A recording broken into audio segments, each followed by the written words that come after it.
After disappearing for almost 2 decades, how would this famous face look? Is she still alive?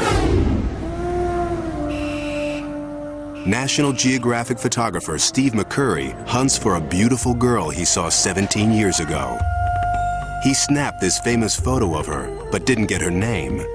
She was young and scared, a refugee from the war in Afghanistan. He called her the Afghan girl. She has become really the icon of the Afghan struggle. Her plight and her situations really come to symbolize what's happened here over the last 2 decades.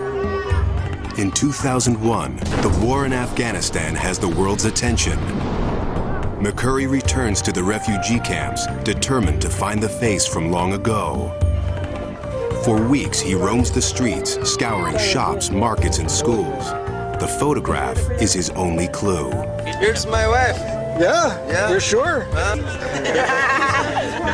His search proves harder than he thought.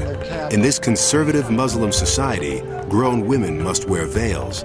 If still alive, the girl would now be about 30, her stunning face hidden from view. We're going to look and see if we can find the records, see if we can find her whereabouts. Look says for the last 3 for this girl. After weeks of looking, McCurry's run out of hope and time. We have a lot of leads still coming in, but I'm going to have to leave today. Been through the camp exhaustively, looking and talking to as many people as possible.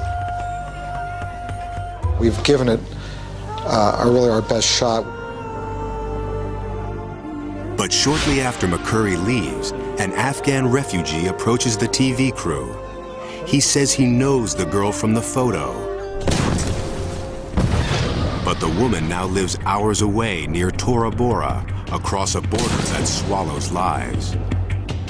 The man agrees to bring her to a nearby home. 3 days later, she arrives. But there's a hitch. Local custom dictates only a woman may enter inside. Do that, and then we'll eagerly await. Associate producer Carrie Regan goes forward, alone. I remember walking to this back room, and there were women sitting around the floor, and they gestured to this figure in the back corner, and she looked up, and I saw these gleaming bright eyes. And for the first time, I thought, you know, we might just have something here. We might just have the Afghan girl. There's one way to know for sure. A new technology called iris mapping. Carrie snaps a photo, which is rushed to a lab in the States. There, experts compare the eyes of the woman with those of the girl. The colored part of the eye is called the iris. The computer maps its subtle pattern.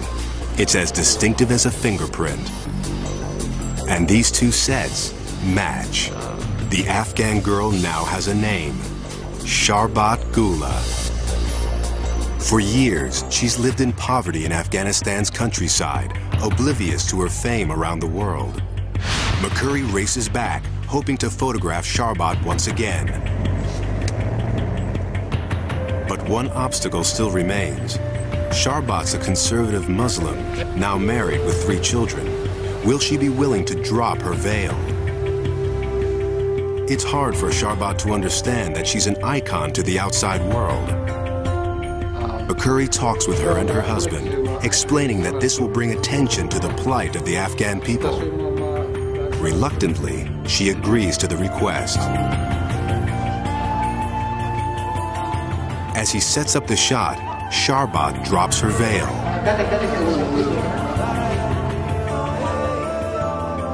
The famous eyes flash defiantly, again capturing the attention of the entire world. Sharbat's face reveals the sorrow of war, but for McCurry, it sends a message of both courage and hope. The fact that she's lifted up her burqa and revealed her face to the world, essentially, is sort of a minor miracle. These adventurers have traveled beyond time and boundaries to make amazing discoveries that broaden our understanding of the world.